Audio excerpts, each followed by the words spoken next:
Welcome to Empirical Pea Pod. Thank you so much for being here. I appreciate it. If you could, please subscribe, follow, share, like, comment, whatever the hell happens when we do these things. I'm your host, Tim Day. Let's get to the show. Dog farts and 90-degree days. Yeah. That's the motif here. Man, so a couple of weeks ago, I recorded with my friend Annie Clark, and I was like, oh, here we are out in the sticks. And she lives like in Batavia, in North Aurora. And now I'm like actually out in the sticks. Yep. So now we're out here in Salmonock, in the sticks proper, with Josh Dieckmann. Ah, yes. Yeah, this is exciting because, one, I haven't seen him forever. Exactly. So it's annoying to me that you've lived in this new house for forever and I haven't seen it. You have another kid now since I've seen you last right? also. And this dog just... Clementine. Oh. Stop being a psycho. This dog is crazy. Yeah, she's a... There's Hey, 3 of them, so we'll see Clementine, how it goes. come here. Come on. Leave him be. She's an attention hog. I understand. I'm one myself. That's how I have my own show. She steals people's plates when we have holidays. Like, we got to lock her up. Okay, Clementine, get off of him, yeah. She's a shit starter, too. You're right. That one does fart. Yeah. And that does stink. Yeah, it's bad. It is bad. It's nice, and the 90-degree humidity helps. Yeah. Makes it real pasty. She sleeps with us, too. Like you can taste it. Yeah. It's palpable. It is. I want to start at the beginning. Yeah. Because when did you come to Oswego? Oswego was it your sophomore year or my sophomore year? It would be my sophomore year. You're a year ahead. I believe. When did you graduate? I don't know, 01? 01, yeah, I graduated in 2000. Yeah, so you're in Jay's class, basically. Yeah. Where did you come from before that? Okay, so I went with, including Oswego, I went to 3 different high schools. Yeah. So Did you get kicked out of any of them? I did not. I feel like when people saw you in high school, they'd be like, this motherfucker got kicked out of high school. My little 110-pound soaking wet ass. But so yeah, I started off first years of my life. I grew up in West Chicago.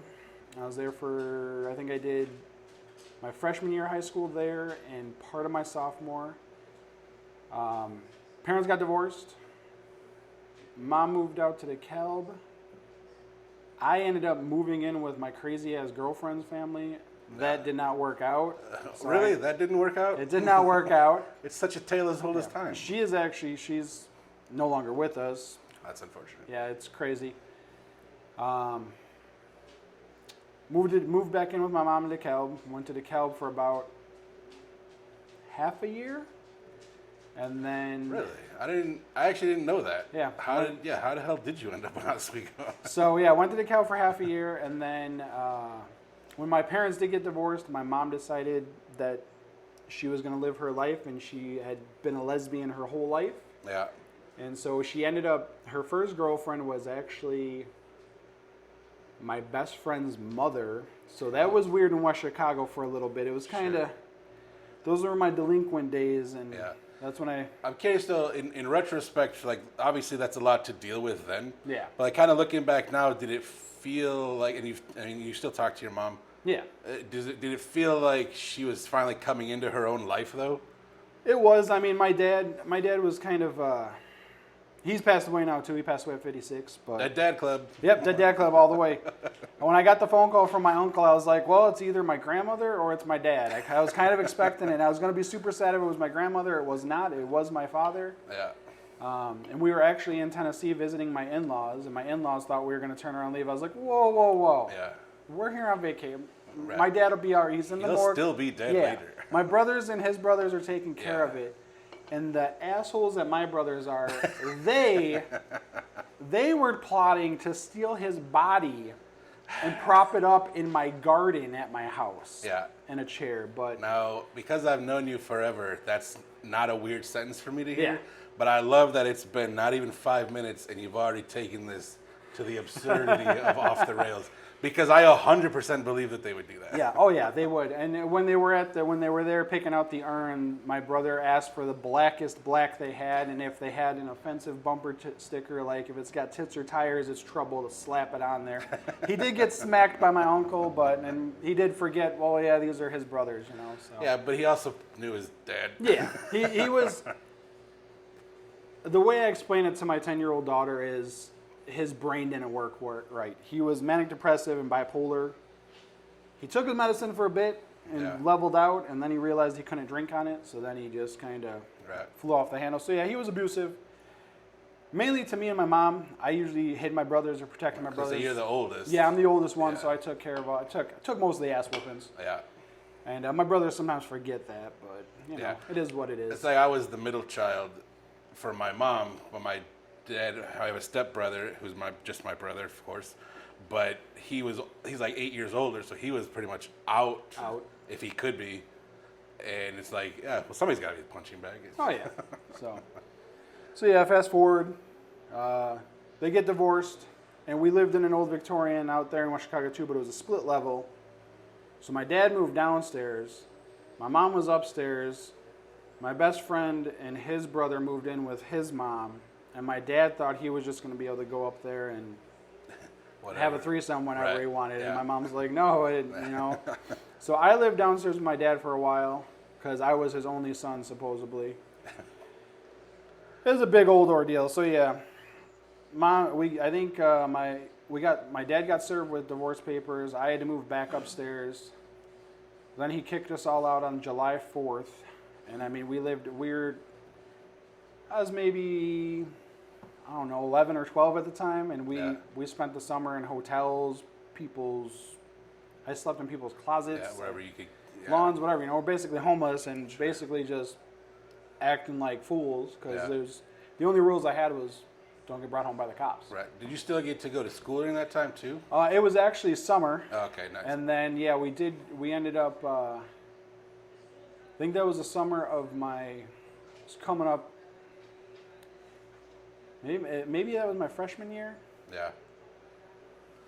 So yeah, and then I did that. Then fast forward to DeKalb for half a year, and then my mom had split up with that lady. Best friend was no longer best friend. We went separate ways. He decided to take the super hardcore drug and he is also not with us anymore. Right. Good old needle in the arm, but that'll do it. Yep. So I'm kind of glad I split up. You know, I never did drugs. I drank when I was like 13, 14. Sure. I mean, total shit show is let's pound whatever we can get, and then we're gonna puke all over the place. But right. So yeah, DeKalb. Then she met another lady where she was working, and she lived in Oswego. So then we decided we were gonna move in with her and get a second mom, you know. So we moved. We basically took over this lady's house, and that's when I came to Oswego. And another fun fact, I actually did 5 years of high school instead of 4 because when I moved to Oswego, I didn't have enough credits because I was fucking delinquent. Sure. So you should have come in as a junior? I should have came in as a junior. Nice. So I came in as a sophomore. Lucky us. Yeah, I know, right? And then, so I finished up my high school career in Oswego, graduated 2000. And you didn't go to college though, right? I did a couple Wabanzi classes, some photography, because I was going to be a graphic designer because that's what everybody wanted to do. You were so artful it hurt. Yeah. Yeah, I know. One of those things, but that obviously did not work out. So I went straight out of. I think I worked at Target in high school, candy store for a little bit. Oh my God, I forgot about that. By the way, until just you said that. We had the mall. We had the mall mafia going on. Yeah. I had stores all over. Like I could get stuff. I could get posters and prints framed up at the. Because they'd come in and be like, whatever you want, man. And then they'd be like, yeah, stop on by. I remember because the girls worked there too. Yeah. And we would just go there and get like 5-pound bags of candy. Oh yeah. It was, it was a good time. I was bringing 5-pound bags home, and I was working in a warehouse at the time. Yeah. I was working there part-time. Well, high school I worked there, and then when I got out of high school, I was at a warehouse, and then I was working there part-time. and I was taking orders from warehouse dudes. I made so many kids Easter that year. Yeah. Fucking phenomenal. Because you're talking about like high-end, like Yeah. by the pound, And expensive candy. Yeah, and we cashews, just had access to cashews, everything. You know, I had people placing orders, and I'm like, yeah, man, it was nuts. Yeah. But yeah, the whole mall mafia thing. Like, I could get stuff from Hot Topic, I could get free food from Arby's because I think, what was her name? Kim. She was one of the lesbians in school. Kim, was it Fisher? Smith. Kim Smith, maybe. I know for a fact it is because I still talk to her. Okay, so yeah, so she I think worked at Arby's. I ran into her at a Yorkville bar. Oh yeah, and I'm friends with her on Facebook. I think she worked at Arby's because I'd go down there and get mott sticks, and then she'd come up and get a If we soda. want to identify her as the lesbian chick from high school. Yeah, I'm probably gonna get canceled or something. I hope you get canceled. I don't want to go down with the ship because I love Kim in general, and I don't know where she stands now. Yeah. She was at least experimental. Well, in the high school. the experimental girl in high school. We'll go with that. I retract my previous statement. Sorry, Kim. And yeah, I said a name. God damn it, I'm already fucking this Like up. literally before we got on, I was like, "Well, let's not say Yeah, let's not names." say names. And 3 minutes in, you're like, "Let me call somebody out Yeah. and their sexuality." So yeah, that lady from high school. Good cover. But yeah, we had it gone at the mall. I had Hot Topic people. I had all kinds of people. So Yeah, it's a good setup. I worked there years later. I worked at a candle store, and it's still the same shit. Yeah. You just make friends and start stealing. yeah, we'd even have kids come and be like, "Can I get some free candy?" And we'd be like, "Yeah, man, go out in the mall circle, sing the Barney song, and we'll give you, or sing I'm a Little Teapot." And they do it, man. Go ahead, bro. Do what you want. And then the best is catching kids trying to shoplift. Yeah. You just roll up on them. You're like, "What are you doing?" They're like, "Oh." I'm like, "Bro, that's sugar-free candy you're trying to steal. Are you diabetic?" Like, because that's what. I'm like, "Come on." That was the least watched spot. Yeah, I'm like, "Come on." I'm like, "No," and they usually would come and try to shoplift when the manager was there. So then you'd have to send them up to the manager, like, "Go tell them what you're doing, man. Get out of my store." Kind of ruined for everybody. Right. Now let's backtrack. When you got to Oswego, because I 100% want to talk about this idea of your image, just because it was well, time was changing. And I don't think time was changing. These things had already existed. We were growing into that part of our lives. Yeah. Because you were always in black. You were the first goth kid. Yeah. I feel like Oswego saw, which is probably not true. Just in my little scope of experience, is what it was. Do you feel like there's a point when you leaned into that, or were like, "This is what I want to do," or they just kind of just feel natural and happen? Obviously, we've already heard about the mental issues and the confusion, not quote unquote confusion of your mom, but like there's definitely a lot of issues here that are going to be acted out somewhere. We already know you're a fucking delinquent. Yeah. You already explained Oh, that to us. But do you think that was part of it? Yeah, I mean, probably. And then another fun fact in Oswego that I don't know if everybody knows, I was on probation at that time, too. Really? Yeah. So right around freshman year in West Chicago, me, best friend, and this other kid that was hanging around. Some people. So you learned. You didn't say anybody's name. We kept going up to the local liquor store trying to get people to buy us beer. And of course, everybody sounds fuck off, you know. And then, of course, somebody snitched on us. Owner came out, told us we had to get out of there. So we went back to my house, and I mixed up a bunch of shit, paint thinner, solvents, gasoline, and we had for some reason, we had a case of road flares. I don't know where we got them from. We found them, and we thought they were fun. So we went. They poured the shit in the dumpster, which was between two brick buildings. Yeah. Lit the flare, threw it in. I was mainly the lookout. We took off. You know, minutes later, you can see flames from my house because it's right down the street. Literal dumpster fire. Yeah. Next thing you know, fire department's there putting it out. Weeks go by. Next thing I know, I'm getting called out of gym class by the cop at school. I get pulled into a room. No lawyer, no parents, no nothing.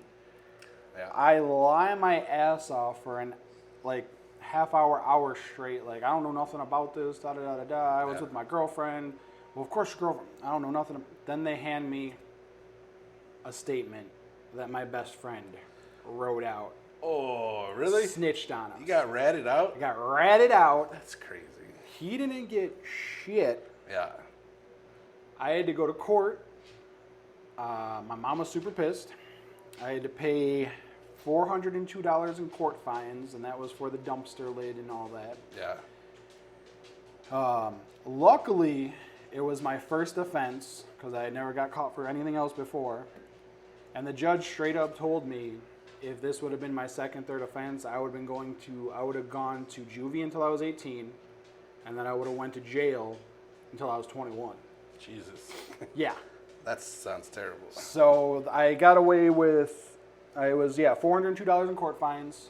I had 5 years probation, and I had to go to a fire starters class. So I had to sit down with a firefighter. It sounds like a place where they teach you how to do arson. Well, I had to sit down with an arson investigator, and he asked me questions like, "Do you dream of fire?" And I'm like, "No." I'm like, "Dude, I was stupid kids." Yeah. Lit on fire. I said I was mainly the lookout. Yada yada yada. Past that, I had to go to probation meetings every month. No, at first it was every week, and I had to piss in a cup every week. Yeah. Really? They even did drug testing Drug too, testing, huh? yep. That's crazy. Do you find that back then, were you pretty like, since it's done, like you're caught, whatever. Yeah. Do you find yourself pretty go with the flow at that point? Because I know that before that, you're going to be argumentative as hell. Yeah. And staunchly like, fuck you. Yeah. But once it's over, you're just like, all right, whatever you guys say, man. Yeah, I'm fucked. So, It's and over. I was a poor kid too, so we didn't have money for lawyers or Sure. anything like that. So yeah, I had to stand up in court with my mom, and yeah, it was 5 years probation, all that bullshit, and then luckily, since that shit straightened my ass out, Yeah. my probation officer in West Chicago, he was cool, but then the whole thing, I moved in with girlfriend's parents, Sure. mom. Then I had questions from him like, well, what, you don't like your mom's rule? And I'm like, no, I'm just trying to finish out my school year here. Yeah. That's also a lot to deal with. Then I had to also contact him when I was moving to DeKalb with my mom, and then it was, oh, you don't like your girlfriend's mom? No, we broke up. She's a psycho. Going back with my mom. So Sure. he was a cool probation officer. When I got to DeKalb, I had some new, young dude that just thought he was going to run shit. You had to switch, because you're still on probation. Yeah. So But you have to go through somebody through that county. So I had to go through DeKalb County. Oh, wow. And with West Chicago, I believe it's Cook. With them, I could make payments whenever with my fines. Yeah. In DeKalb, they wanted a payment every time I came in. And my mom wasn't giving me shit, so I would save my lunch money. So Yeah. I wasn't eating lunch at school, Right. Save my lunch money, I go make payments. Make Yeah. payments. I paid that off in DeKalb. And then when we moved to Oswego, I had to transfer again. Wow. So then I was Kendall County. Yeah. And then I ended up getting my probation officer there. He actually knew the shop teacher in Oswego. I almost said his name, but I didn't. The guy that could rip the phone books in half. Yes, we all know Yes. his name. So he was actually friends with him. Yeah. So Also, he was great. yeah, he was awesome. Like, that's where we met, was shop yeah, class. and I shouldn't have left that shop class. I left that shop class for a stupid girl, Yeah. and I shouldn't have done it. Really? What do you mean? Because she's like, you should take choir. Oh, and I was like, oh, yeah, I'll I drop forgot shop you and I'll take go to choir. choir. And Yeah. that was a whole shit show. Yeah, because me and Brandon were in that shop Yeah. class, and I don't mind saying his name because he's a friend of mine. Yeah. But we did a 3-month project, just the coffee table, and we dragged it out for the whole year. Yeah, I don't think he didn't like me back then, the teacher, because I was the scrawny little goth kid that wore the eyeliner. Yeah, eyeliner and the sheer clothing. and just didn't give a fuck. Yeah, but I think I was talking to my sister before I came over here, or last night or something, and I'm gonna go talk with Josh, and I was like, I'm curious to talk because he was a goth kid, and then I was like, the more I thought about him, I'm like, he's still the same fucking person. He just doesn't dress the part anymore. Yeah. Because then I started thinking, like, most of us are still the same exact people. Like, all of our other friends, too. I'm like, we're all still the punk rock kids or the goth kids, whatever we were. We just stopped dressing the part or never did. And we still have the same shitty attitude we always had. Pretty much. Yeah. So after high school, a little bit of college, but mostly work. And man, I keep forgetting that we're 40. Yeah, I'll be 42 in October, man. So gross. That's crazy. Let's talk about then, because you've already alluded to some relationships and stuff. Yeah. Do you feel like that you just told that story about being on probation, coming to Oswego, and that kind of straightened it? Do you think that that's kind of your point two moment of like, I don't want to go this route? Yeah, that was the if I fuck up again, I'm probably going to jail, and I don't want to go to jail because then I'm gonna have to join a white supremacist gang, and then I'm gonna get all tatted up, and then when I get out, I'm gonna have a hard time finding a job. Yeah. You know. I like that. That's the only route you can go in your brain if you go to jail. Well, I got another funny story from Caterpillar we'll get to in a minute, but so yeah, with my probation, when I did get to Oswego, got the good probation officer. After he took a couple piss tests, and then he realized, like, hey, this kid's fucked up once. He straightened his shit out. Sure. He had a new probation officer. She was fresh out of college, and he was giving her not really trouble cases. So he gave me to her. She was awesome. I did have to get because I did get tattooed a couple times. I had to get those documented because, my mom signed for me at a shop in Aurora.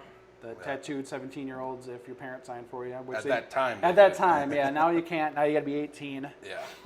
But she was cool. And then my graduation present from the state was they cut my probation short, so I did 2.5 years probation. Since I was my probation officer went to bat for me because I was a low risk and I did everything right. So I got off with 2.5 years probation. They expunged everything from my record.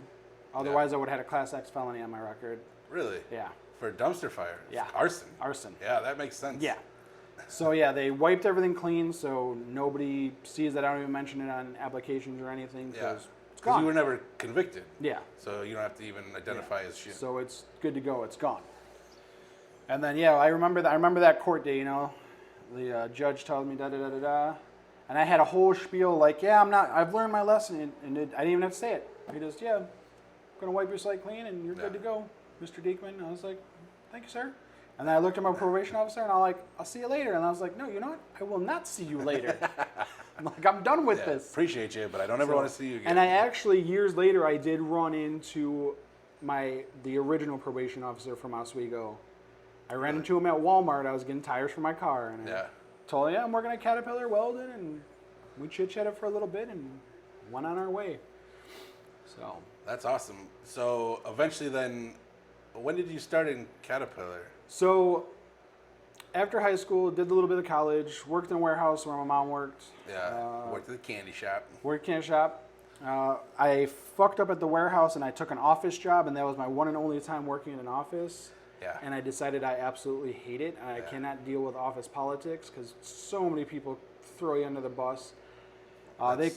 They called me in on a Friday at 2:50 before I was supposed to leave, and tried to write me up for some bullshit, and wanted me to sign it, and I was like, I'm not signing anything. Yeah.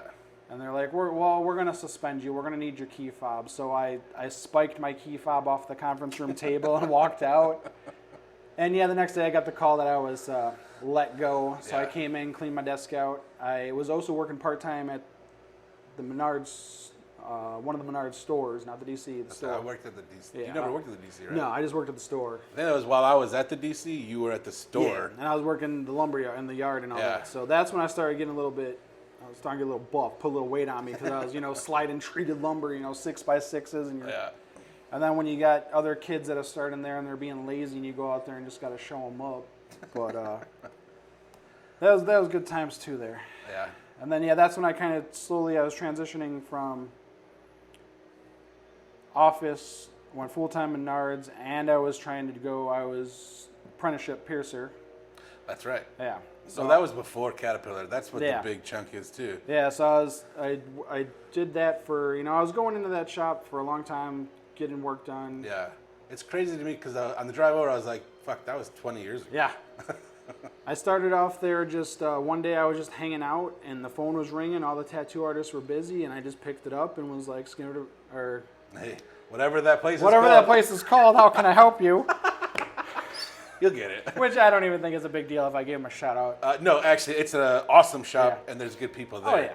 Oh, yeah. So, that's it is what it is. It is what it is. And I don't have anything bad to say about him. No, yeah. And I just started hanging out, and I kept bugging the piercer and bugging the piercer and bugging the piercer, and finally, some bitch gave in. And he started, and it wasn't like, oh yeah, I'm gonna take you on as an apprentice. It's like, hey man, I'm gonna do this piercing. You want to come back here and check this out? Yeah.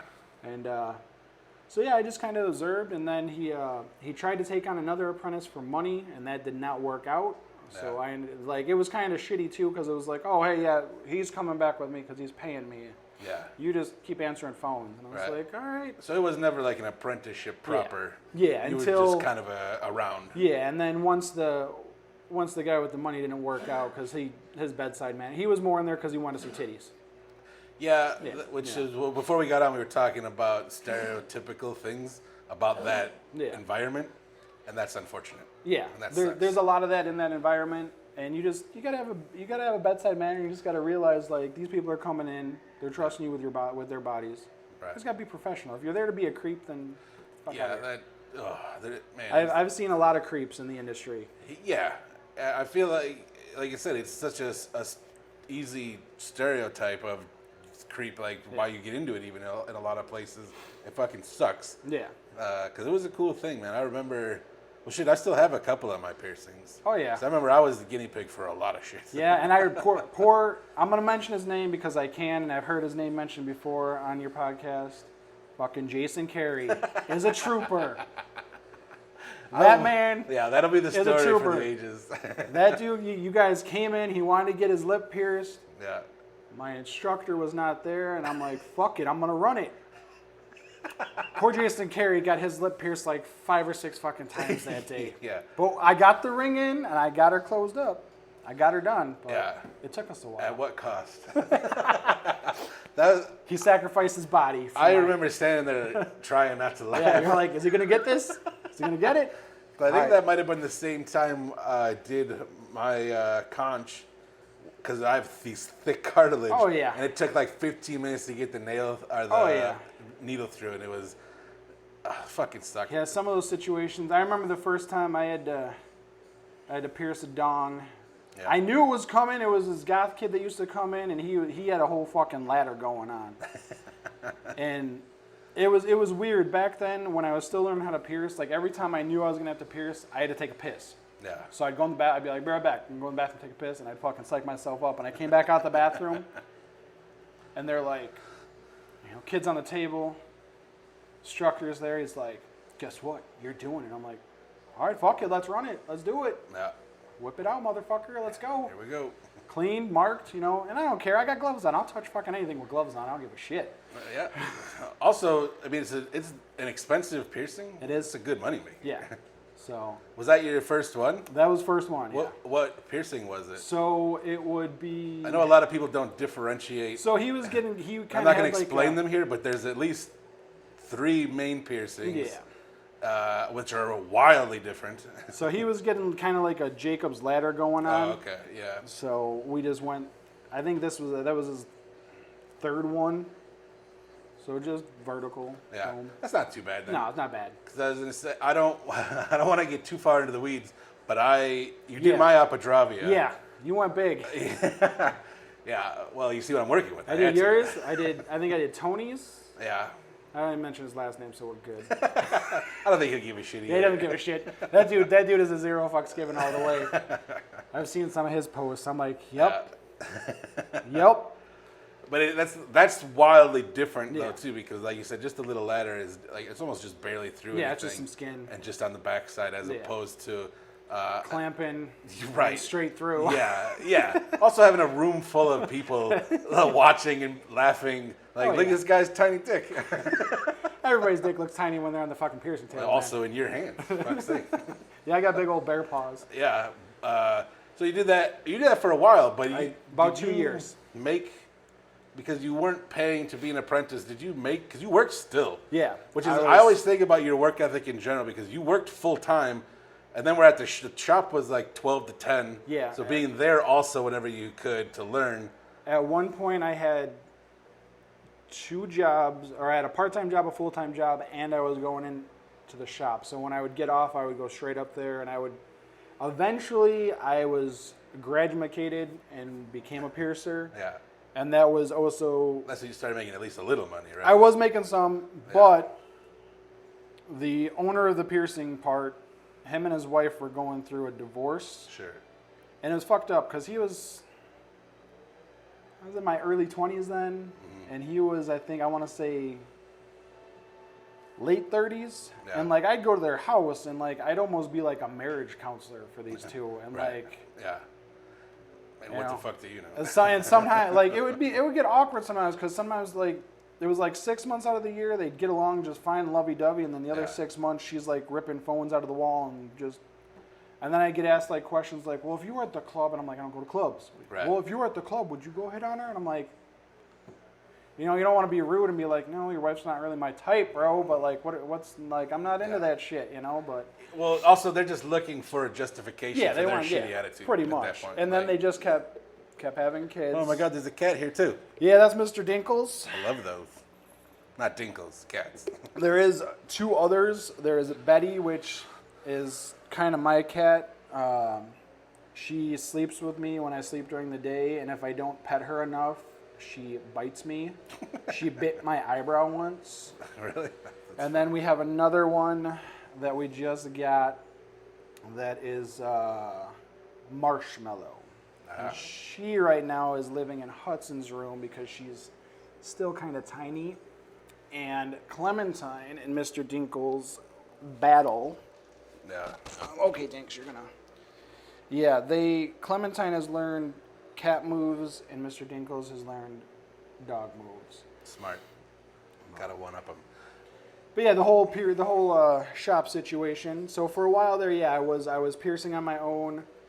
Then it turned into Mike was barely coming in. Whatever, I'll say his name. I didn't say his last name. It's fine. I'll take the heat if I get any. But so yeah, he was barely coming in because I mean. We had good intentions. We're just bad at this. Yeah. You know what it is? Because we're not podcasters. We're just 2 dickheads. Yeah. And I'm just like, I'm going to say something's name. I don't care. What are they going to do? We have no ill will. Yeah. And it was understandable. He was going through some shit. They had divorce issues going on and all kinds of shit. So I was trying to handle the business, and he was kind of trying to hand me a business, but you can't hand 20-something-year-old kid a business that is, at the time, it was kind of broken. Like, sure. We also, you had just learned the piercing side. What business side did you know? And there'd be days that I would crank out. I think my biggest day was like 16 piercings, and I was nonstop. Yeah, like, that is a lot. It's a lot. Yeah, especially because some of those aren't just a quick 2-second job. It was a lot, and then it would be like I'd call them up. Hey, I did this many. This is the total. And it'd be like, okay, go deposit all that in the bank. I need to pay my mortgage. And it's like, bro, but I got bills too, man. Right. Like, at one point, I was no longer working at Menards because I was stupid and took an assistant manager position. Yeah, also Menards. Which came with a 10-cent raise. I was like, this is awesome. And triple the responsibility. Yeah, and then they were having me open one night, or open, then close, and then the night. In retail, we call that a clopin. Yeah.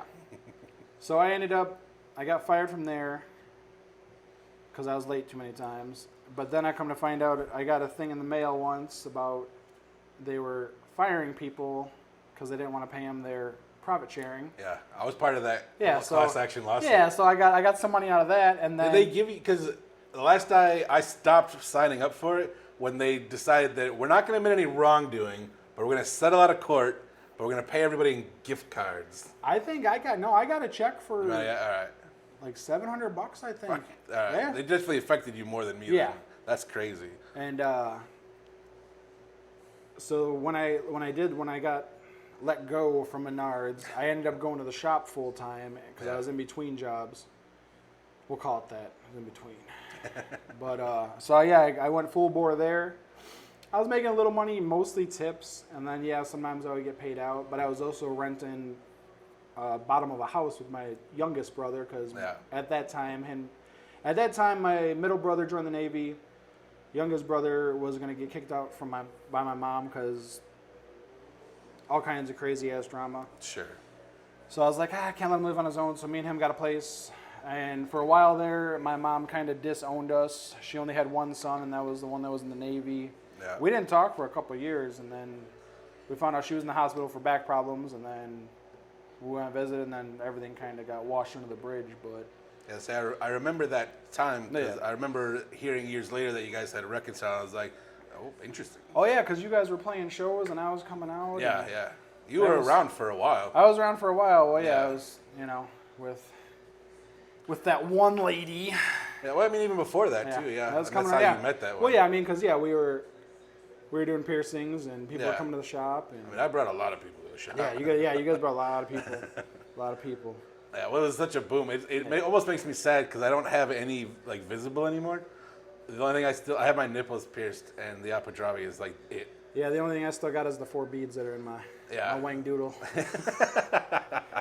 Yeah, it's weird, but do you have to take them all out for various jobs? So after the shop, and when I started at Caterpillar, I didn't have to take them out for Caterpillar, but at that time too, I started doing martial arts, Oh yeah, and I just got tired of taking them out when we Yeah. were going to spar.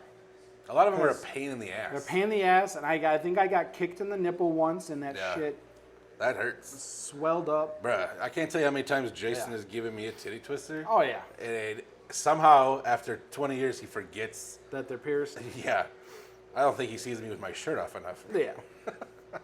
So yeah, eventually I just took them all out. Said fuck it, done. Yeah, And then stuck with tattoos. we're gonna say replace it with tattoos. Yeah, pretty much. I mean, I got my back's almost all the way done now. I Yeah. got almost most of my torso's done. I like this one on the side of your head. Oh yeah, I always forget about Percy. Yeah. That's Percy.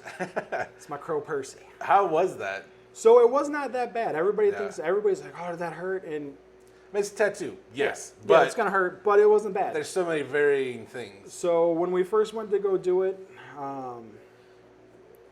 my brain was like, "Oh, it's haircut time," even though I'm laying on a table on a thing of paper towel. Oh, it's haircut time, and then Yeah. it's like, "No, it's not haircut time."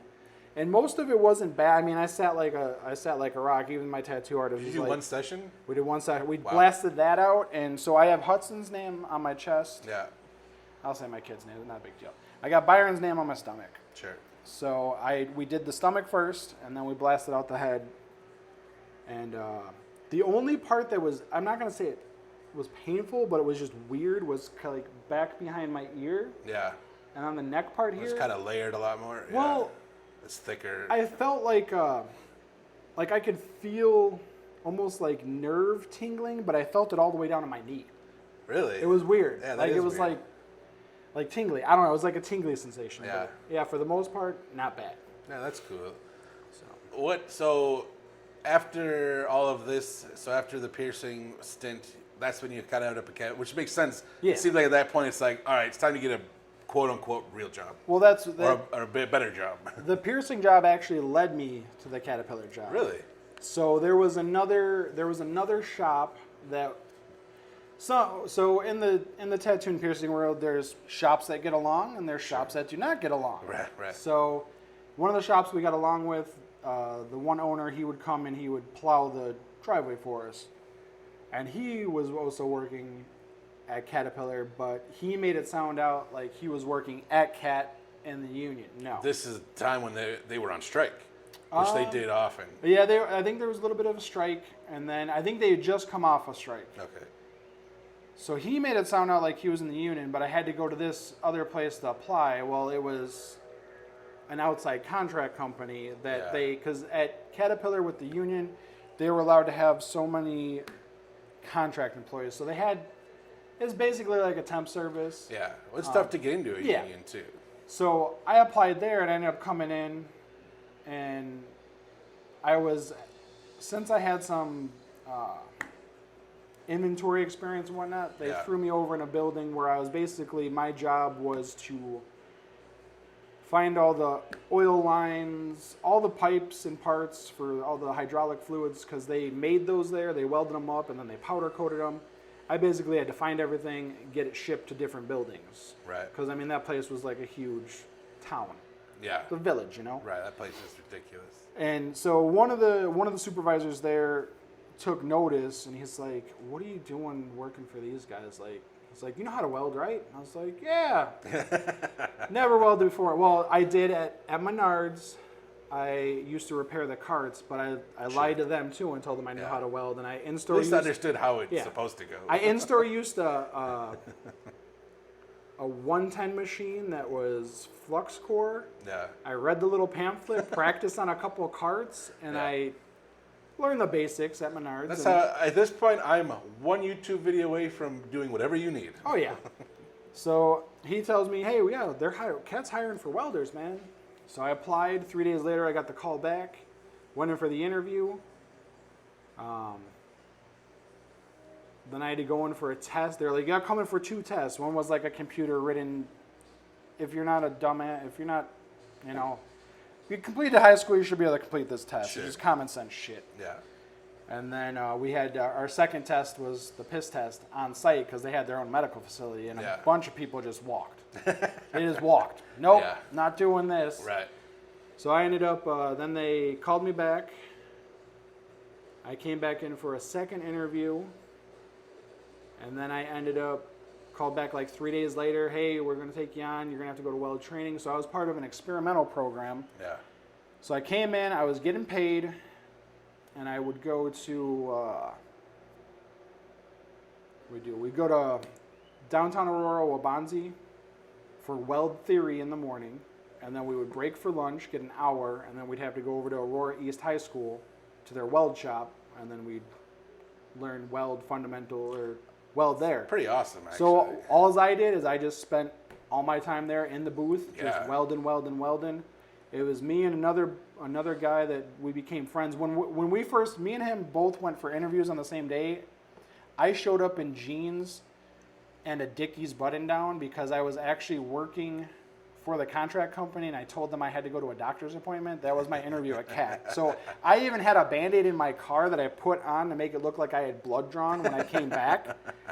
He came dressed in button-down, tie, slacks. I thought he was going for a supervisor position. Yeah.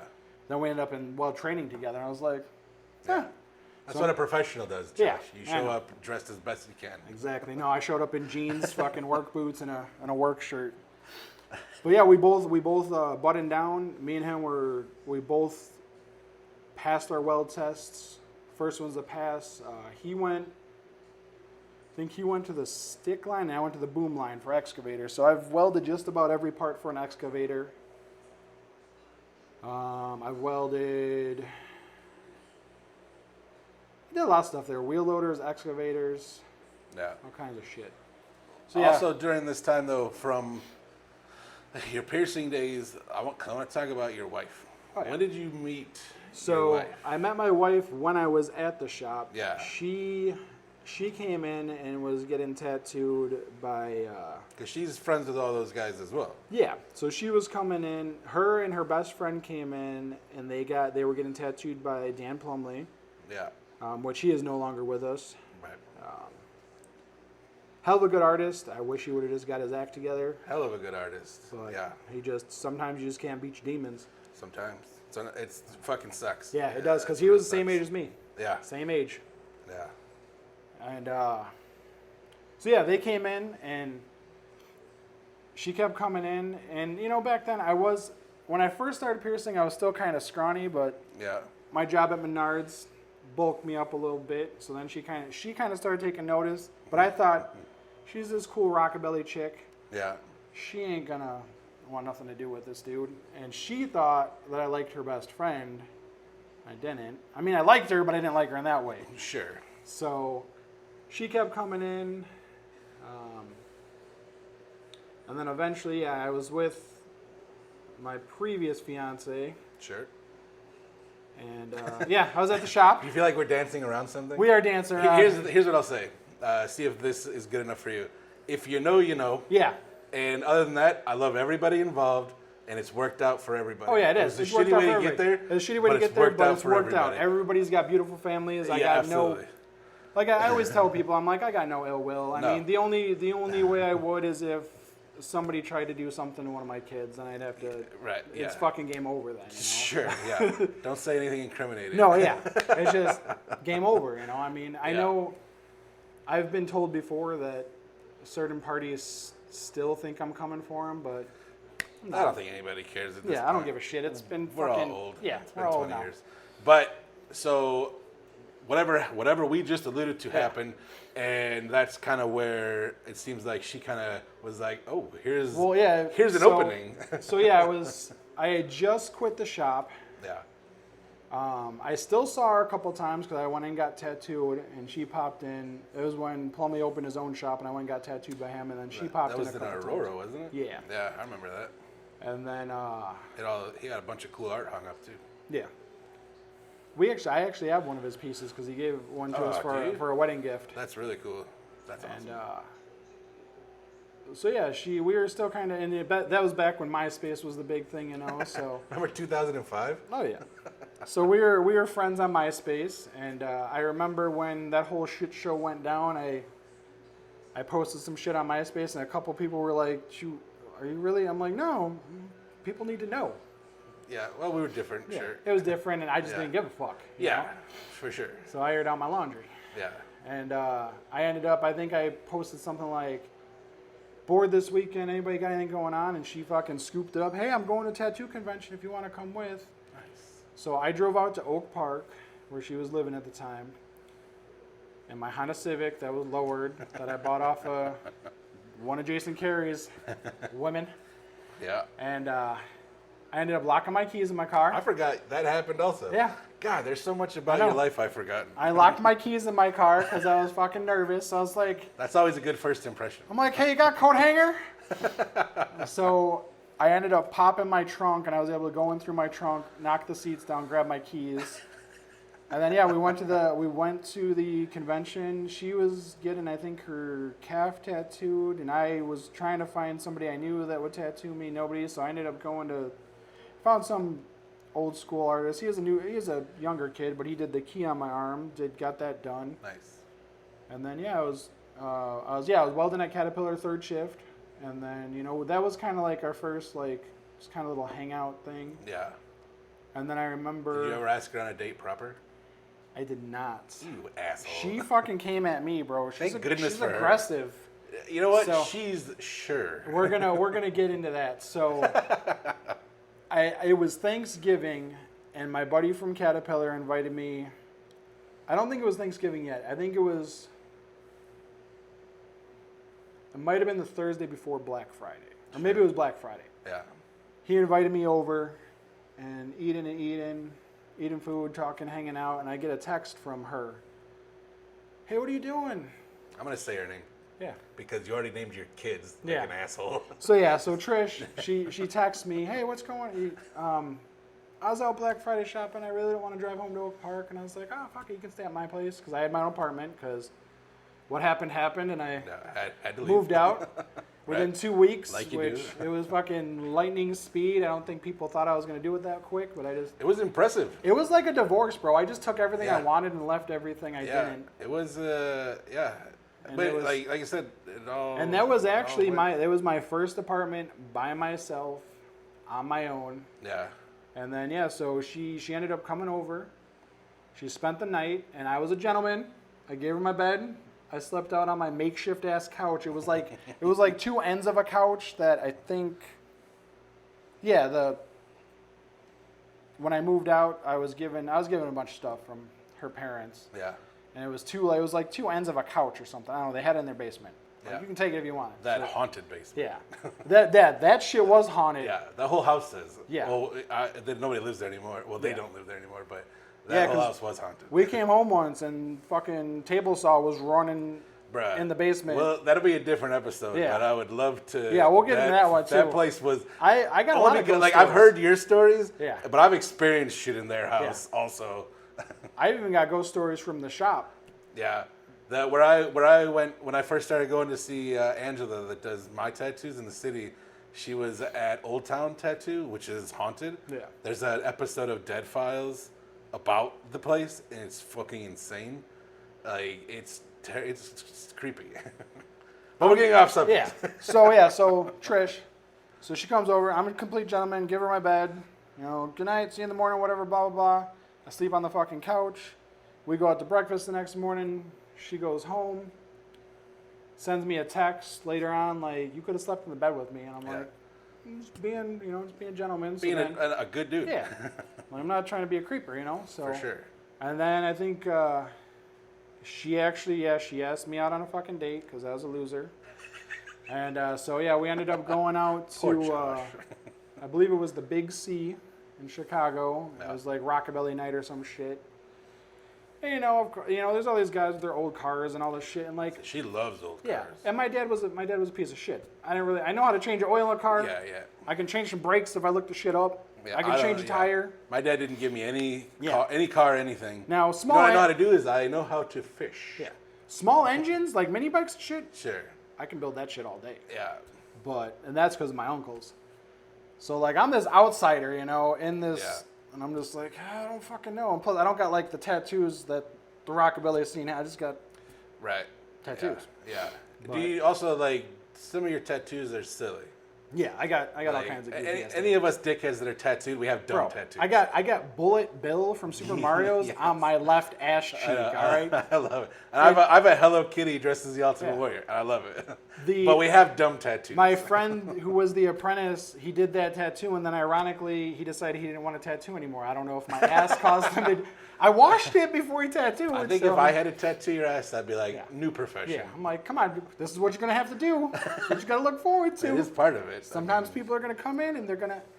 My one tattoo artist, he tattooed a big old black donger on some lady's butt cheek because That's crazy. Because I mean, and I'm talking like full 12 inches, balls and everything, big old veiny son of a bitch. That's insane. And he of course did it because you can't pass that shit up. Well, also it's money. Yeah.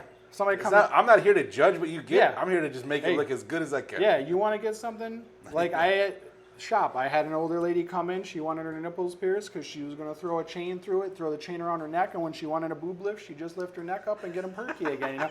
She was an awesome lady. She came and got a lot of work done.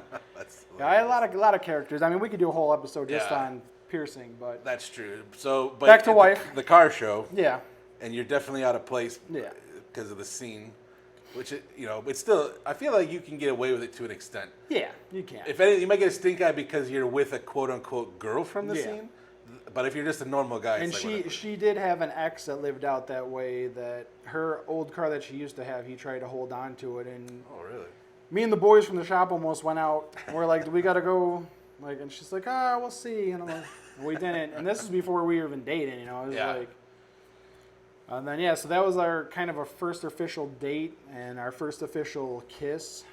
Nice. And then, you guys didn't date that long, realistically. No, we're probably maybe 3 months. Yeah. And then there was one. You did not propose to her. I did not, because I got out of I came out of a situation and she knew I wasn't going to be doing that shit anytime soon. Sure. So we ended up, we were going to go out. And she wanted to meet up at the shop, and she kept texting me like, "Oh, don't come up here yet. We're running behind. I'm like, what the fuck's going on?" So I get up there, and she's got this look on her face, and she's got her arms behind her back, and I can just see like a little glint of red, and all I'm thinking is like, if this broad got my name tattooed on her, I'm the fuck out the state. I'm gone. You don't think it's flattering a little bit? I'm like, I'm starting over. Yeah. Especially back in our 20s when it was like, crazy girls are awesome. I had I had a lot of crazy girls. So I'm like, and my pattern usually was crazy one, not so crazy. Crazy, so she fell on the not so crazy. A nice palate cleanser. Yeah. And so I was like, what the fuck's going on? And then she pops her arm out, and our one tattoo artist was also doing special effects makeup, so she had it look like it was carved into her arm and it said, "Marry me." Yeah. And I think she was like wanting a giddy little girl reaction, but because I'm an asshole, I was just like, yeah, sure. Let's do it. So we got some pictures taken up there. I like the idea that you guys got married out of spite because you're just like, yeah, fine, whatever. No, I always joke with her like, yeah, if you didn't get married to me, fucking be a cat lady, because she did. She had 2 cats when we got together. Yeah. And eventually, we got engaged after 3 months together. Everybody said it wasn't gonna fucking work. Right, well, stereotypically, right? Given what you had just come through, Yeah. this like from the outside looking, it's easy to be like, oh, some girl swoops in, Yeah. and then within 3 months you're engaged again after swearing off Yeah. the whole thing. And how long has it been now? Going on almost 15 years. Yeah, and you guys have 2 beautiful children. This awesome house, like Needs fuck the some world, work, right? but it's fuck the but world. Came out on top, motherfucker. I gotta think that like you're the kind of guy who likes to do some of his own work to an extent. Yeah. So like it's almost like looking forward. Oh yeah. Like this is what you guys are gonna probably be here for a long time. Yeah, we'll be here until we retire. Right, and you'll be building upon the house Yeah. for that time. Hell yeah. Because there's something to do. Yeah, I'm always busy. I always got something going on. Yeah, that's why nobody sees you. Yeah. Because you don't hang out. One of my favorite things about people, though, is when they kind of retreat back and they're just focused on their lives. Oh, yeah. And you guys have that. Like you just said, last 15 years, fuck the world. Yeah. And you guys have been building a dynasty. Pretty much. I mean, and it's funny because like even like one of her brothers was like, yeah, we'll see how long this lasts. And a friend of hers, because I always joke with her and say, That was an audible fart from the dog.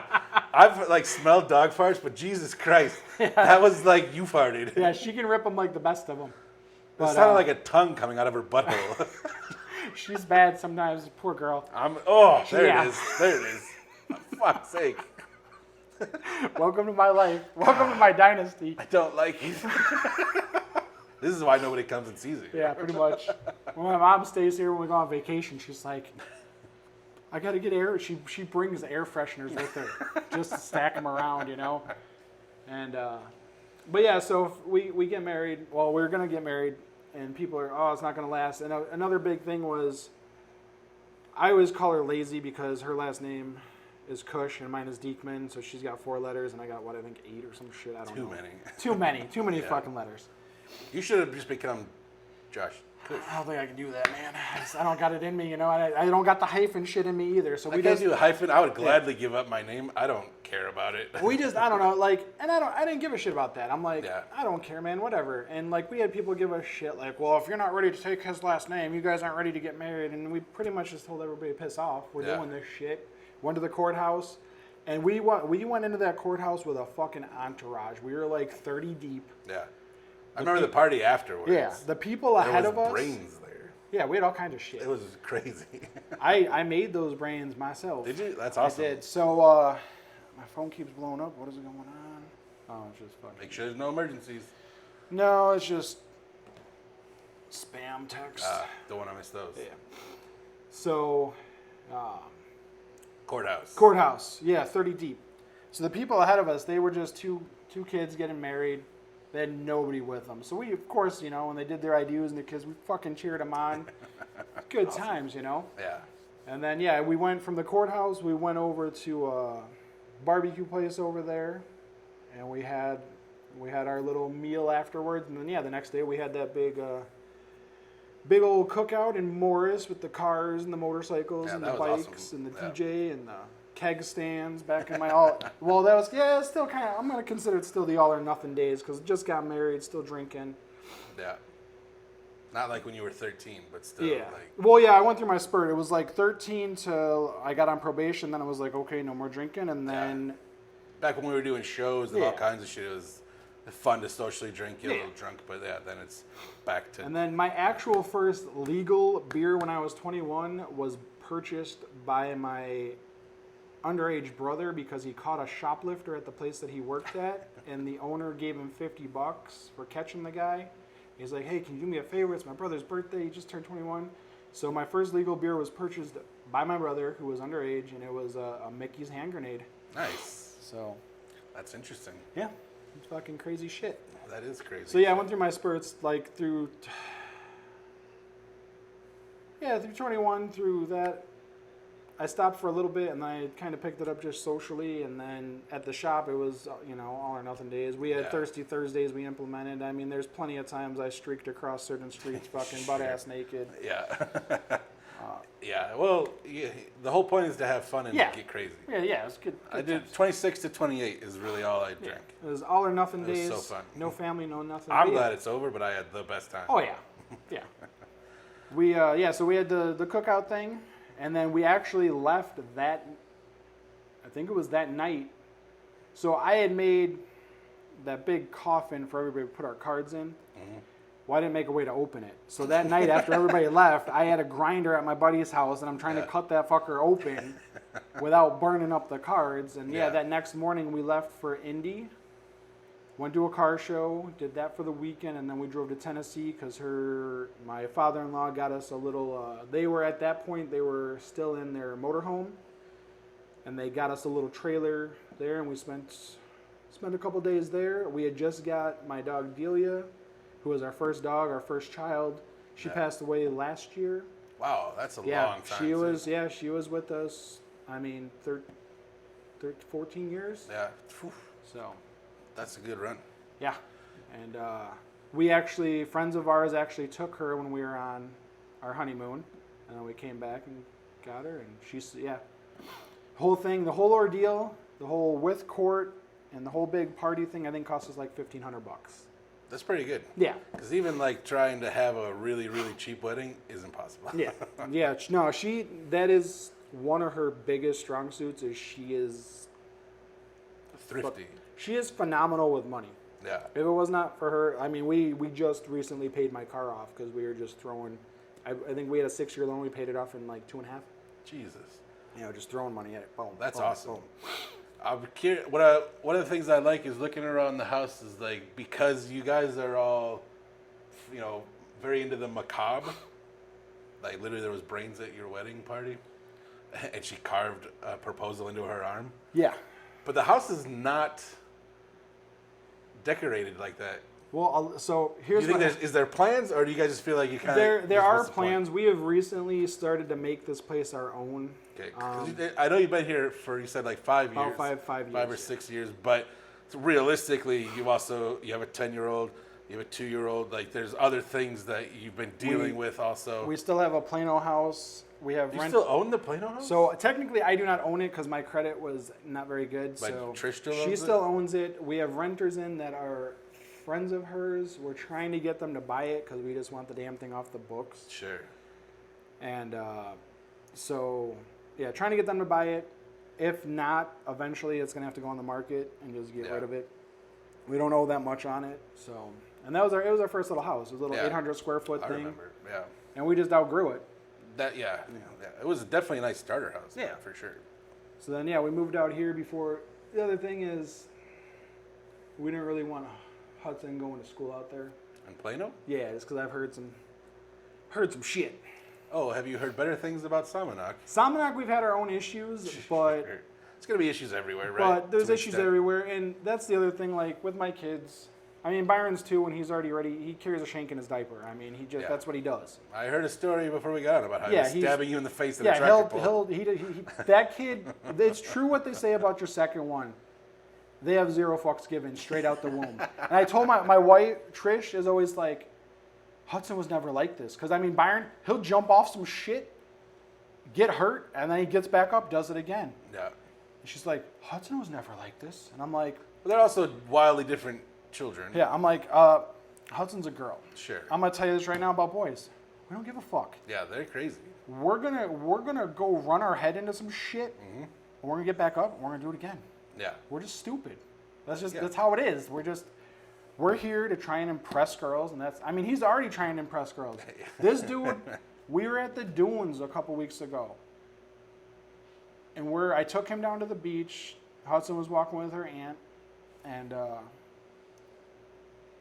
he's playing in the sand, have a good time, playing.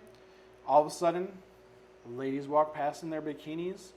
That son of a bitch stops dead in his tracks and just turns and just watches. And I'm like, well, at least you got your sunglasses on, brother. Yeah, you want to quip something. You don't want to be creepy and stare. No, yeah, he's a madman.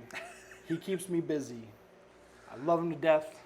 I like it too because you're not, I feel like you never had like the ladies' man part of your life, really. Yeah. I like that he's picked it up anyways. Yeah, he has. He says stuff sometimes that I'm just like, and he's excellent head butter. And he doesn't like Hudson. I had to explain, like, you don't go forehead to forehead, you go forehead to nose. Sure. Because if they can't see, they can't fight. Good thing to teach. Yeah. Sure. At least you definitely want your daughter to know that. Yeah, and you got to like the whole thing. And I always tell him, well, Brian's 2, he don't give a fuck. Yeah. And I didn't even have to tell him how to headbutt. He has cracked me, and he's a sneaky little fucker about it. Yeah. I'll be holding him, and he'll just wham.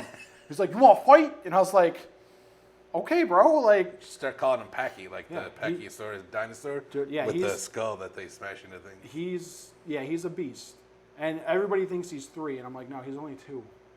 Like today, we went to supply drop off, and so one of her friends' dad's like, "Oh, he'll be going to school over there," and we're like, "He's only 2." He's like, "What?" Not And for I a was while. like, "Yeah," I said, "That's why I'm trying to get back in shape now, because I know this dude's going to challenge me when he's like 10. He's already challenged me. He's already sometimes." I can't wait. Dude, I hope and he beats your ass. Sometimes in here, he's always like, "This is my house." Yes. And I was like, "Bro, this is not your house." Yeah, I can't wait till he sends it. Why don't you go get us a paycheck Yeah. and I'll take care of the house. Oh, he already tells me. He's like, "Go to work, Dad. Bye."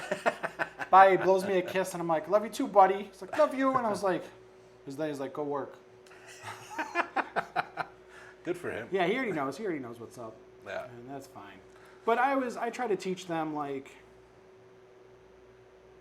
be nice until it's time not to be nice. Sure. And if words don't mean shit. Yeah, they're gonna Yeah. hurt. Don't you feel like though a lot because of the way we were raised too, like we feel immune to words? Well, and that's what I try to explain. Like, I'm it's, like, obviously you're not abusing your kids No. now, but the way we were brought Yeah, up we and were- the trauma we experienced, it was like anything you say to me is Yeah. nothing. exactly. I've told them before. I'm like, now, I don't cry and I do cry. Sure. So when both my children were born, yes, a tear or two came out. When my Yeah. dad passed away, nothing. When we got married, yeah, I got a little choked up. Yeah. When we had to put Delia down, our dog, I cried like a fucking baby. For sure. And I was trying to be hard as fuck. I had the sunglasses on. Fucking, I couldn't even talk to the reception ladies. I was like, "Thank you, have a good day." Fucking got out. We were all bawling, you know. Because that's all. Hudson Yeah. knew her since she was a baby. But do you? I feel like you're not a stereotypical male like person who's like can't do this, can't do that, gotta be this. Like you're. I feel you're I would say healthy. What's the word for manliness? I forget what it's even called. Masculinity or whatever. Yeah, whatever that looks like Yeah. in a healthy dose. But do you? Because you don't go out of your way to hide those things. No. Because that would be weird. Yeah. And that's what I tell her too. But I was the same way. Like when my dad dies, like, oh, it was almost like a weight off my shoulders. Yeah. It's like, oh, okay, great. Now we can move forward. But yeah, I couldn't deal with animals and losing other things. Yeah. Well, and It's too much. I always tell her, because she's at the age to where she can understand, you know, and I don't sugarcoat shit. I mean, yes, there's some shit that I don't, Right. but like, You're not an idiot. but she knows what a pedophile is. She Sure. knows if nobody's supposed to be touching her. Right. And if somebody does lay hands on her like that and they say, "Hey, don't tell anybody or I'm going to kill you or your family," no, you come tell Dad. Right. I told her, I said, even when you're a grown-ass woman and if you choose to get married or who you choose to get married to, whatever you decide, I said, man or woman, and I'm just going to leave it at that. I'm not going to go into the whole other spectrum of things, but It exists. I said, if Whatever. anybody, I don't care if they're an alien, a fucking horse, man, woman, whatever everything else is. I like that your daughter's privy to bestiality. I'm like, somebody puts hands on you, Yeah. you let Dad know. I don't care if I'm 70 years old and in a wheelchair. If I can't handle it, I will have somebody that can. Sure. Do 'Cause- you? My dad always had that mentality growing up of I'm always going to be the badass guy. What you're saying, I don't think is the same thing, but it's in that realm. But it's not. You're not talking tough. Yeah. You're literally like, if you fuck with my daughter, I'll end you. Yeah, Which it's- is different. Yeah. And I feel like that's true, even if she was talking about her classmates or anybody else. Like, just in general, if you're gonna mess with kids and cross this line, you don't get Yeah. to be here anymore. Yeah, well, and she knows too, like, if somebody puts hands on, like, if it's a school age kid that puts hands on her, she knows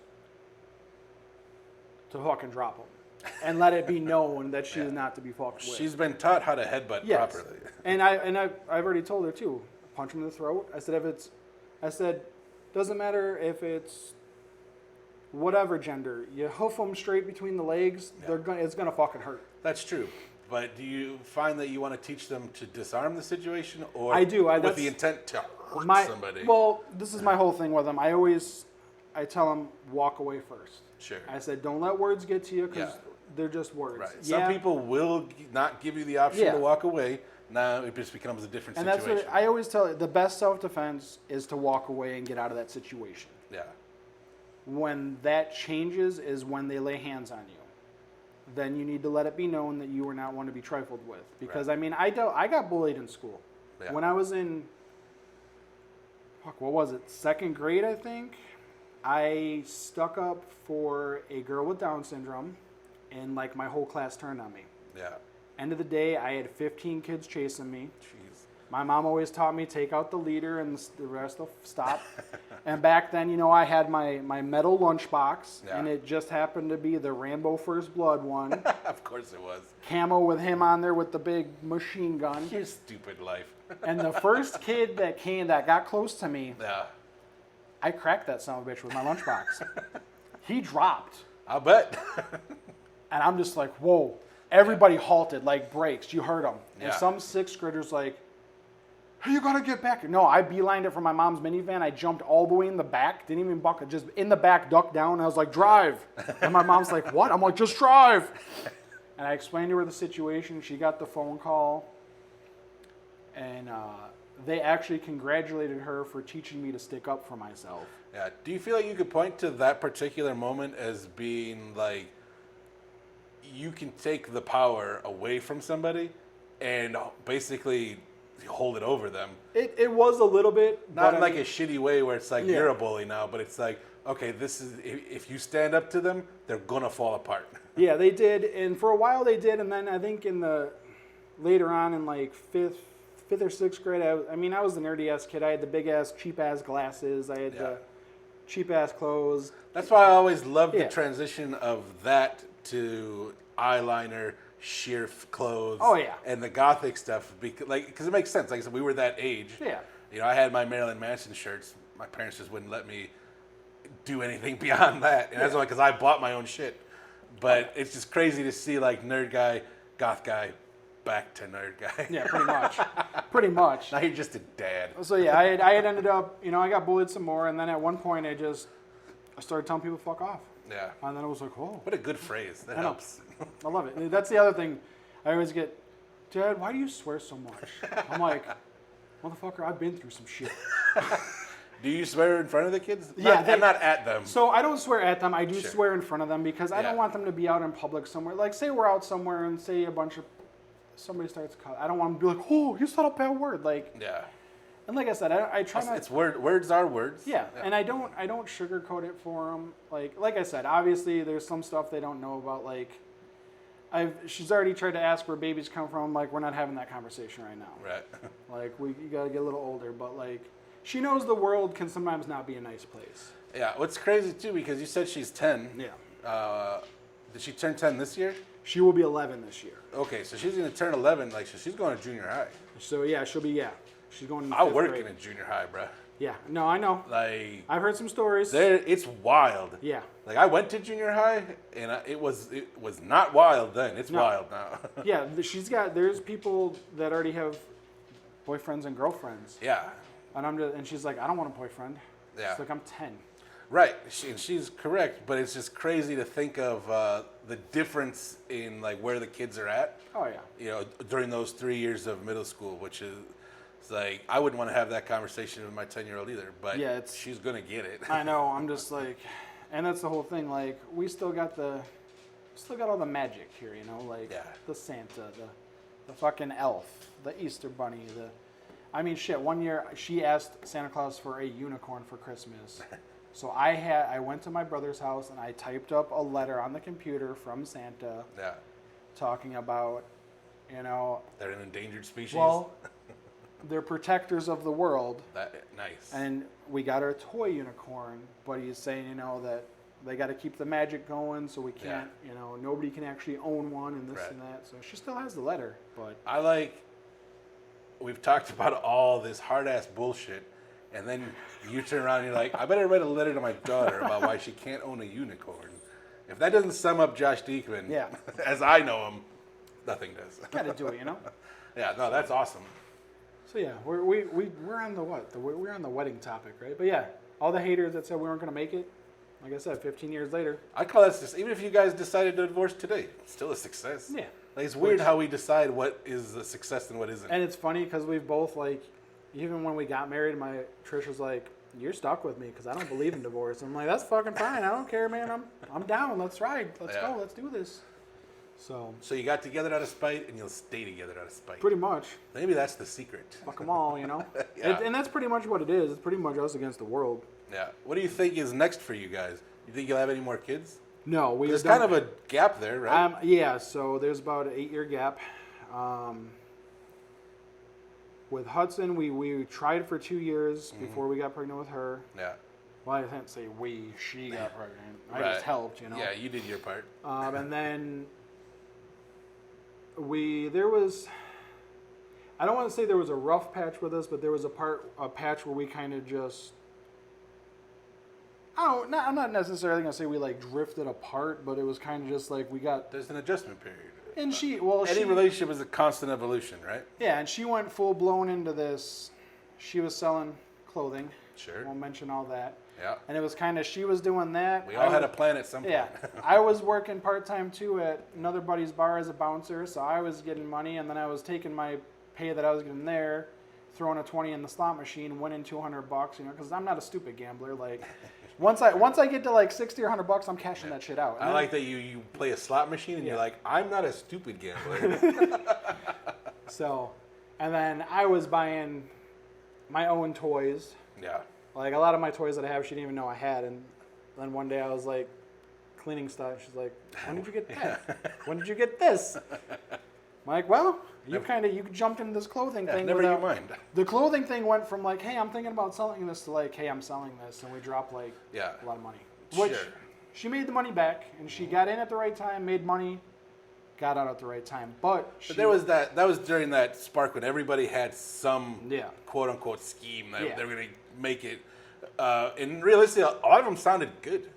And the biggest thing with that was she was working her full-time job. Right. And then that turned into a full-time job on the weekends. So she was gone a lot, so it was just me and Hudson, and when Mom wasn't home, we did whatever the fuck we wanted, you know? As long as the house was clean by the time she got back. Right. I think that's a natural, like you said, it's not an actual pulling apart, but it's just, you're just not here. Yeah. And then, we... But it was enough to where you noticed it. Yeah. It was like... So at some point, then you came back together and were like, this is not us. We, for my birthday the one year, we went up to Galena. My mom watched Hudson, and then, we went up there, stayed in a bed. I think the bed and breakfast might have been in Iowa. And then we went to Galena for that Halloween parade they have. Yeah. That was badass. There's an amazing Italian restaurant right there, too, in downtown. We did go there, that place is awesome. I had some good food. The Halloween parade, it was cold as shit, but we made it through the whole thing. And then, we stayed at bed and breakfast for a while, and then I think it was a little while after that, she did get pregnant again. We announced it to Hudson, and then about a week or two later, she ended up having a miscarriage.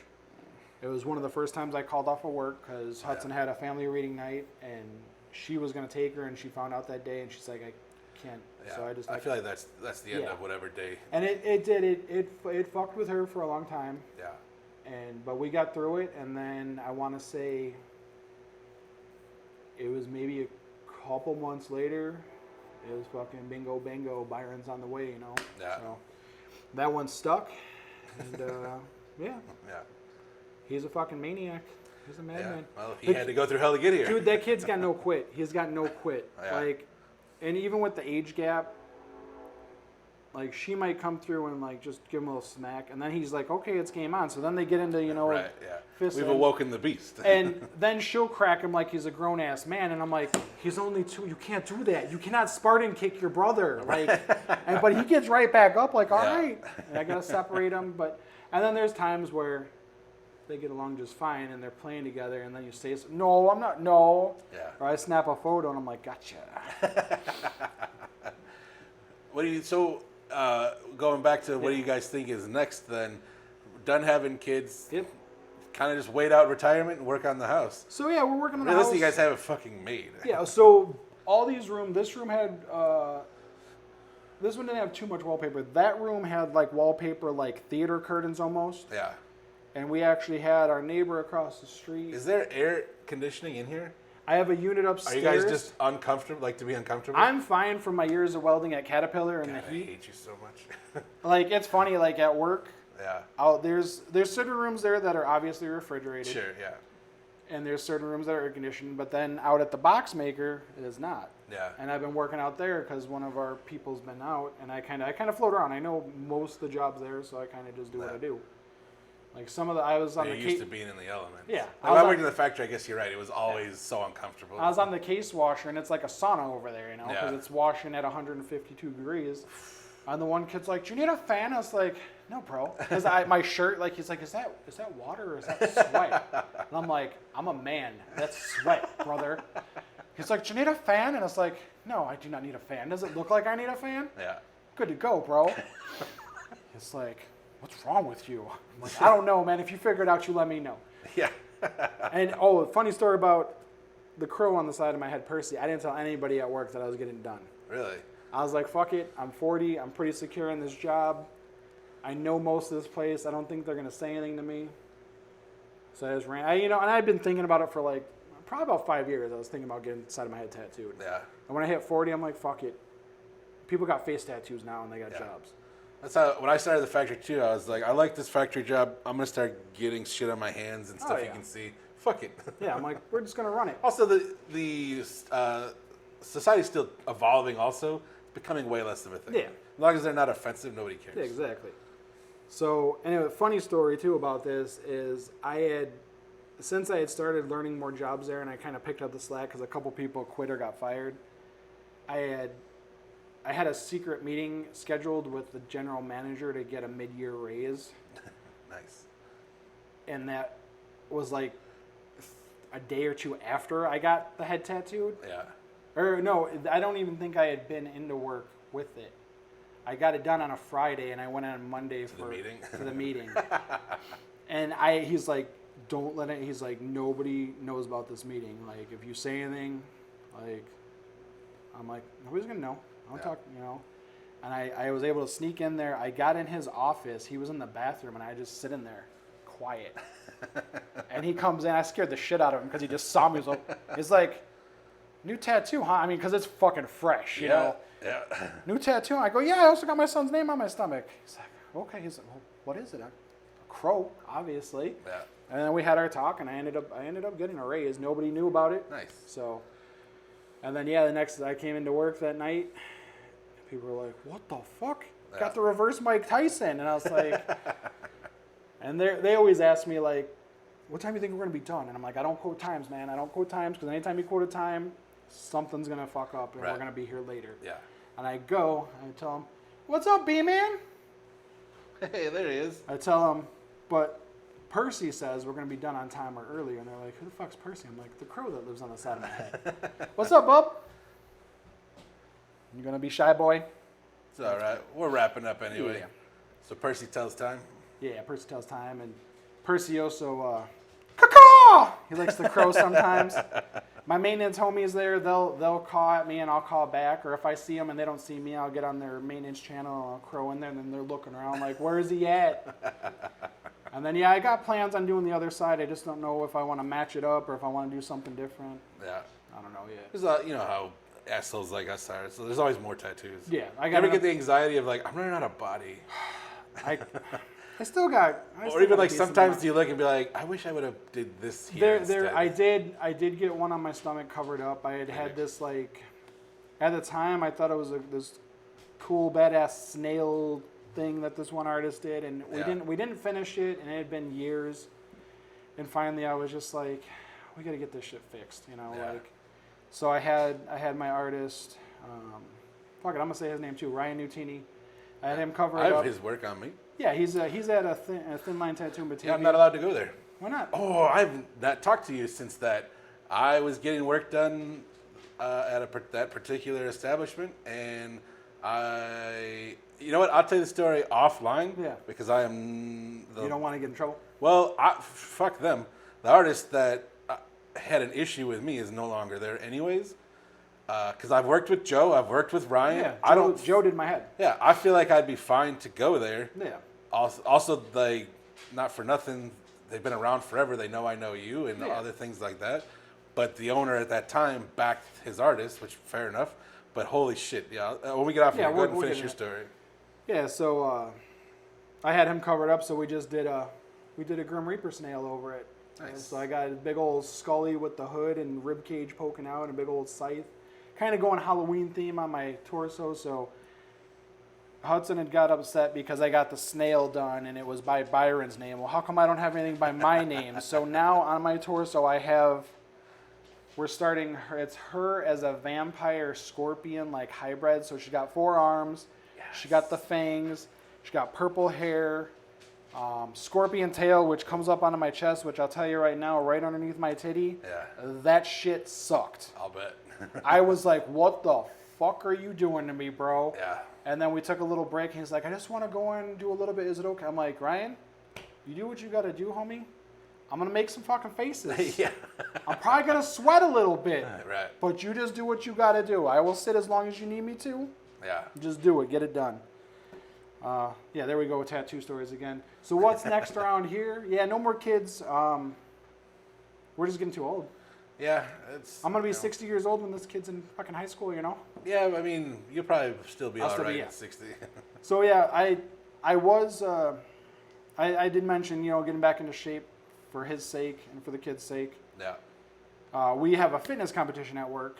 Oh, and nice. It's going on miles and movement time. And biking is not allowed because last year one of our sales guys biked like 800 fucking miles. Right. So this year I was like, this is my competition. I'm taking it. First day right off the bat, I posted it's on a little app. Yeah. Let's get this party started walk. And I did 3.5 miles. I am now currently up to 251 miles. Wow. It's a 90-day challenge. It's done in middle of September. Yeah. My goal is 500 miles.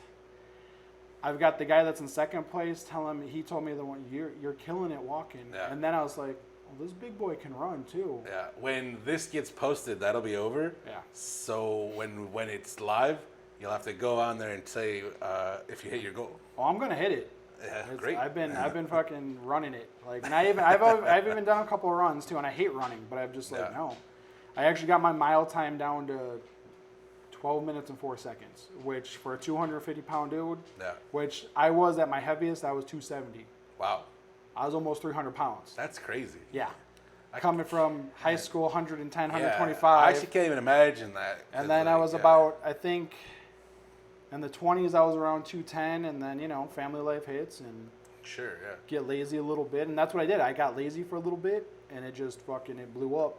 Yeah. And that's why I try to tell these guys, I'm like, we got to keep active, otherwise it's going to blow up. I said, I was real close to being 300 pounds. Yeah. I'm down to 250 now. I want to get down to about 220, 210, I think. If I go any less than that, I'm going to look like a scrawny little scene kid, Yeah. And I don't wear skinny jeans. Those days are over. Yeah. I ain't squeezing in no leather vinyl pants anymore, man. Like, maybe, come on.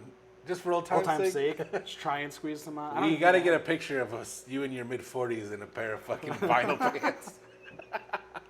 But yeah, that sounds terrible. I think pretty much just living high on the hog, really. Like, you busted your fucking ass. Your wife's busted her ass. Like, you guys got it fucking made out here. It's awesome. Thank you so much for letting me come out, finding some time to fucking hang out. Oh, yeah. It's I always feel bad because we don't talk that often. I love you to death, of course. Oh, yeah, of course. But I don't see you that often. But, like, I always know, that I could call you anytime I fucking wanted. Anytime. I could show up probably anytime I wanted. But it always makes me feel good knowing you're out here doing well. Oh, yeah. And not killing anybody yet. No, yeah, no. None of that. Not yet. Not yet. I probably won't have to, but. Probably won't have to.